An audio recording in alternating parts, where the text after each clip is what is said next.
What's up, guys? It's Clay. Welcome back to another episode. So today I thought I would answer an audio question that I received specifically about narcissism. And I'm going to release the next few videos just answering a few audio questions that I have received. So let's listen to this question. Hey, my name is Ming. I've been watching your YouTube video for quite a while, and I just want to send a message to say thank you. I would like you to talk about how to deal with narcissists. If a narcissist is your parent, I, in my situation, is my mother. I've been having a difficult time how to deal with her and how to set boundaries. So yeah, I'd like to hear your thoughts about that. Thanks and have a good day. Bye. So thanks very much for sending in that question. If you guys actually have other questions, just to let you know there's a link in the description below that you can click on and go leave an audio question. So narcissist is something that I definitely have some personal experience with. I've done a lot of research on the topic.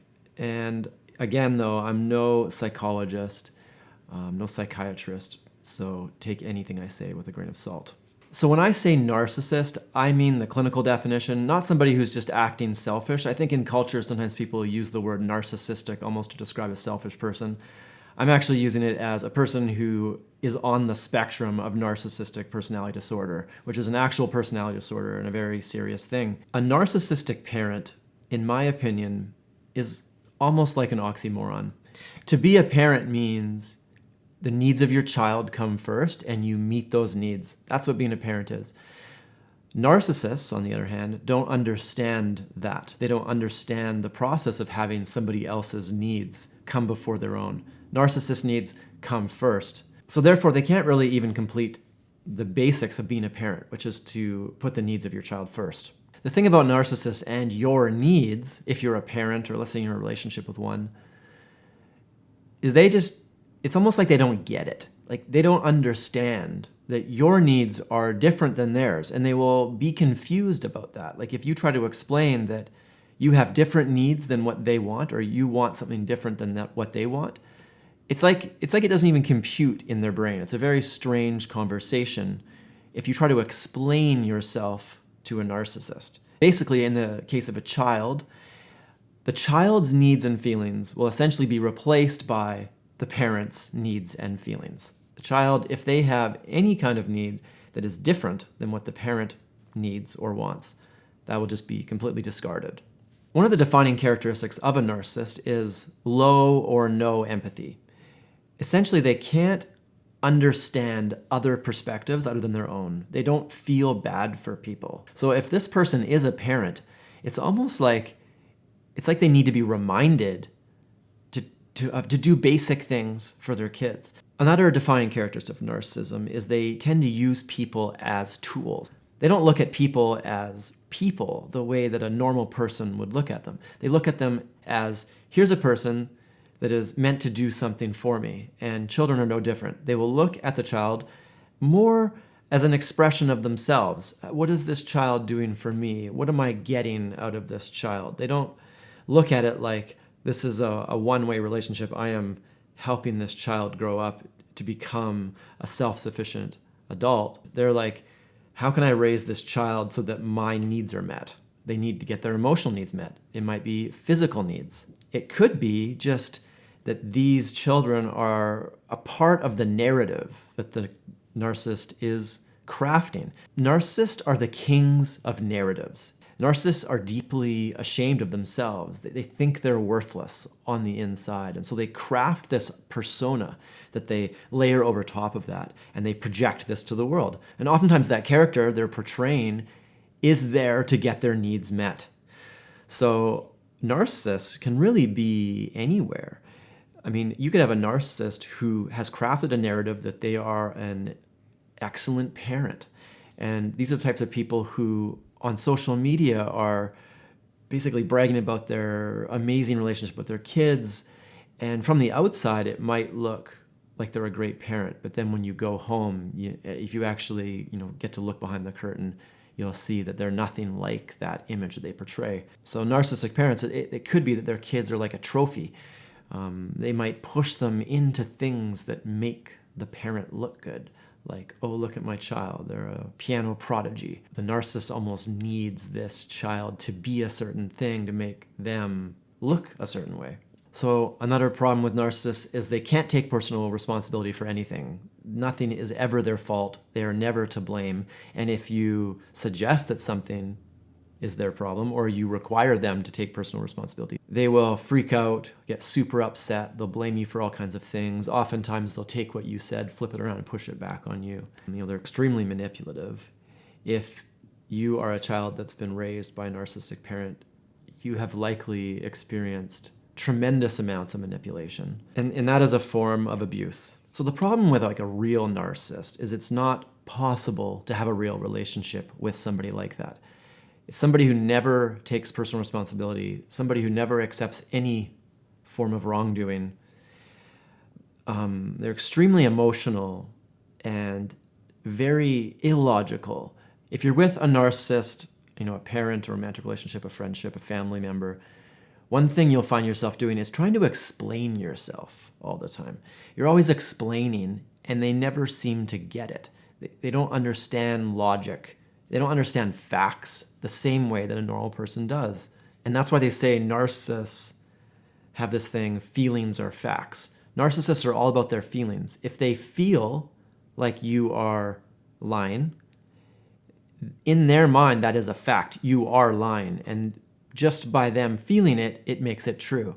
A normal person, needs some kind of evidence. Well, you were lying because, I caught you saying this, this, and this before. Now, the problem with narcissists is there is no logic, there is no reason, so you can't ever explain. And if you have a relationship in your life where you are constantly trying to explain, but this person just never gets it, it's like you never get anywhere, and you might even be like holding out hope that one day this person will finally get you, understand.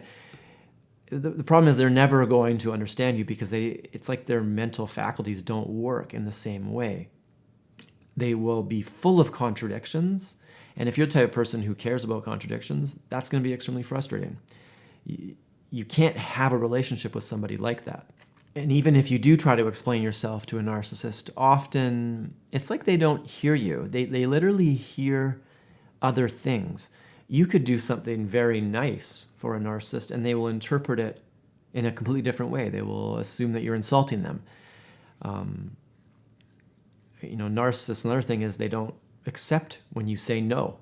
A normal person, if you say, no, I don't want to do that, they might not be super happy, but they'll go away understanding that you have the right to say no. A narcissist doesn't understand that you have the right to say no to them. Their needs are the most important thing, and how dare you say no when you are required to do something. Again, back to the tool analogy, they see you like a hammer.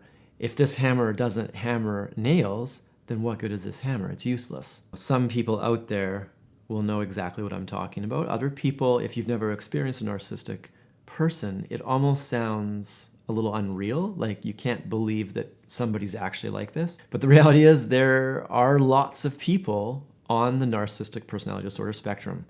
Some people estimate 1 out of 10 people are on the spectrum, so there's a lot. And some people are sort of minor on the spectrum, other people are severe. And then, they say that people that have one cluster B personality disorder, which like narcissism, that's a cluster B personality disorder, they will often have other personality disorders like borderline or, antisocial personality disorder. What do you do if you have a parent that's a narcissist? Well, if you're under 18, like let's say you're a child or you're a teenager and you've actually come to the place where you realize your parent is a narcissist, I would say that you're actually doing pretty well, because I would say most people that are raised by narcissists, they don't understand. They only know one thing. They know the way they've been raised. Here's their caregiver. Here's this person that is supposed to love them. And it's almost like they will get confused and tricked into thinking that's what love is. And that's why most people that are raised by a narcissist, they go through a very confusing time, maybe in their 20s, as they kind of figure a lot of this stuff out and decouple from it. But if you are somebody under the age of 18 that is living with a narcissist, what can you do? I think the only thing you can do is stop treating that person like they're going to understand, like they're going to get you. If you're always trying to explain yourself, it's actually better if you just stop. They say that narcissists thrive on attention, and it actually doesn't matter if it's positive attention or negative attention. So even if you get upset with them or engage with them, it's almost like they feed off that and they like it. It's really one of the hardest situations you can be in is when you have a narcissistic parent. But they say like the gray rock method, which is you don't engage with them. You don't allow them to feed off you. It's called narcissistic supply. They need supply, positive or negative. Fighting with them, engaging in their nonsense. It's almost better to just keep your head down, have your boundaries. You have to enforce those boundaries. So if they cross a line and they treat you in a way that is abusive, you have to make them accountable for their actions. And that can be tricky. Especially, let's say you're under the age of 18. I would say if somebody is emotionally or verbally or physically abusive to you, you have to tell somebody else. You have to get somebody else involved in your life that can help you walk through this. Let's say you're an adult and you got a narcissistic parent. Well, I think it gets a little easier than if you're stuck in a house with them. But again, still super hard, right? Because culture teaches you that, this is your parent. You're supposed to, respect them and do what they say and obey your parents. Especially if you've grown up in a religious culture, it's very encouraged to obey your parents. But what if your parent is emotionally, verbally, physically abusive? The hardest part of this is to realize it. The second thing is boundaries. You do not accept that behavior. If they lose their mind and freak out at you, you leave. And going no contact sometimes is maybe the only thing you can do in a lot of situations.